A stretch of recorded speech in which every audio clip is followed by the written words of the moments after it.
Baik, Assalamualaikum warahmatullahi wabarakatuh. Selamat pagi dan salam sejahtera bagi kita semua. Pada pertemuan kali ini kita akan membahas materi tentang kemitraan yang ada di dalam dasar promosi kesehatan. Oke, baik sebelum kita mulai materi ini, marilah kita berdoa menurut agama dan kepercayaan masing-masing. Berdoa dipersilakan. Berdoa dimulai. Ya, dalam beberapa menit ke depan kita akan membahas terkait kemitraan, apa yang dimaksud dengan kemitraan dan mengapa kemitraan perlu ada di dalam sebuah dasar promosi kesehatan. Ya, siap-siap untuk berkonsentrasi dengan tenang menyimak pembahasan mengenai materi ini. Yang pertama, mitra. Mitra adalah salah satu bagian dari stakeholder yang bersifat positif. Mengapa disebut positif? Karena mitra adalah pendukung terhadap keberhasilan suatu program pemberdayaan. Apa sebenarnya yang ingin dicapai dari sebuah program pemberdayaan? Mengapa perlu dilakukan? Nah, ini akan kita bahas di next slide-nya. Oke, definisi mitra. Jadi yang disebut mitra ini bisa teman, boleh sahabat, kawan kerja, pasangan kerja, maupun rekan. Jadi kemitraan artinya perihal hubungan atau jalinan kerjasama sebagai mitra. Untuk kata-kata kemitraan sendiri, definisinya dari Noto Atmojo 2003 adalah suatu kerjasama formal antara individu-individu, kelompok-kelompok, atau organisasi-organisasi untuk mencapai suatu tugas atau tujuan tertentu. Jadi bisa kita bedakan definisi antara mitra dengan kemitraan. Jika mitra ini antara individu dengan individu, ya, lebih tepatnya seperti itu. Namun jika kemitraan ini sudah mencakup lingkup antar kelompok dengan kelompok, perbedaannya seperti itu. Namun ada juga kemitraan yang di dalamnya individu dengan individu, namun tidak secara pribadi untuk melakukan suatu kemitraan, namun diwakili melalui sebuah organisasi atau kelompok. Jadi yang lebih mandiri itu ke definisi mitra, one by one. Untuk kemitraan, grup per grup ya. Baik, prinsip kemitraan. Jadi prinsip kemitraan ini ada 3. Ada prinsip kesetaraan, prinsip keterbukaan, dan prinsip asas manfaat.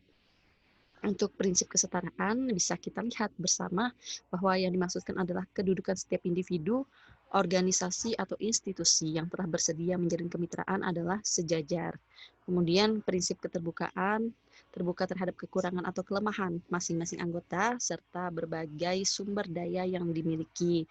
Kemudian yang terakhir ada prinsip asas manfaat. Apa yang dimaksud asas manfaat? Asas manfaat yang dimaksudkan dalam sini adalah individu, organisasi, atau institusi yang telah menjalin kemitraan memperoleh manfaat dari kemitraan yang terjalin sesuai dengan kontribusi masing-masing. Jadi maksud dari prinsip asas manfaat ini seperti simbiosis mutualisme. Jadi dalam menjalin sebuah kemitraan, misalnya grup A dengan grup B sama-sama saling mendapatkan manfaat atas jalinan kemitraan tersebut dan tentunya untuk mencapai tujuan yang sama. Jadi perlu diingat untuk prinsip kemitraan kita memiliki 3 prinsip. Yang pertama kesetaraan, keterbukaan, dan ya asas manfaat. Kemudian model kemitraan ada 2. Yang pertama model 1 bersifat networking or linkage. Yang kedua lebih solid. Jadi yang dimaksud linkage pada model pertama ini perencanaan masing-masing mitra dilakukan mandiri. Jadi dalam sebuah kemitraan, walaupun dia sudah bermitra, bekerja sama dengan mitranya, namun untuk perencanaan masing-masing dilakukan masing-masing, kemudian disatukan. Seperti itu. Berbeda halnya dengan model 2, ini lebih solid. Jadi proses kegiatan, mulai perencanaan sampai evaluasi ini dilakukan bersama. Namun dua-duanya model 1 dan model 2 tetap memiliki satu tujuan yang sama, hanya proses untuk mencapai sebuah tujuan tersebut pada model 1 dilakukan masing-masing, namun tetap bersifat networking or linkage, artinya tetap terjalin hubungannya untuk mencapai tujuan tersebut. Nah, di model 2 ini lebih solid, artinya setiap proses mulai dari perencanaan hingga evaluasi untuk mencapai target atau goal akhirnya dilakukan secara bersama-sama antara satu mitra dan mitra lainnya. Itu perbedaannya ya. Kemudian pelaku upaya pembangunan, tentunya pemerintah.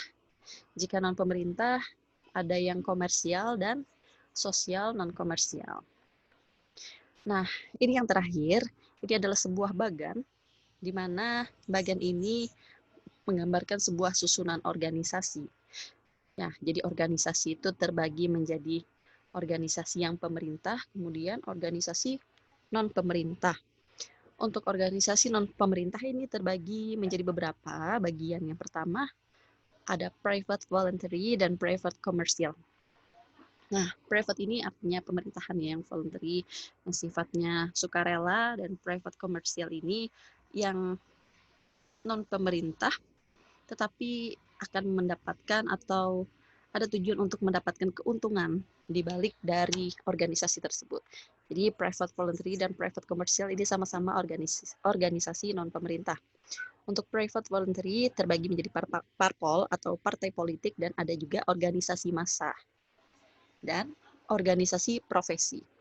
Kemudian private commercial ada perusahaan dan sebagainya. Oh iya, lupa tadi saya ketinggalan menyebutkan untuk LSM juga bagian dari private voluntary dan dari organisasi non pemerintah. Jadi untuk LSM sudah kita pelajari di modul ke-6 bahwa LSM merupakan lembaga swadaya masyarakat yang perlu kita bahas dalam mata kuliah dasar promosi kesehatan. Mengapa?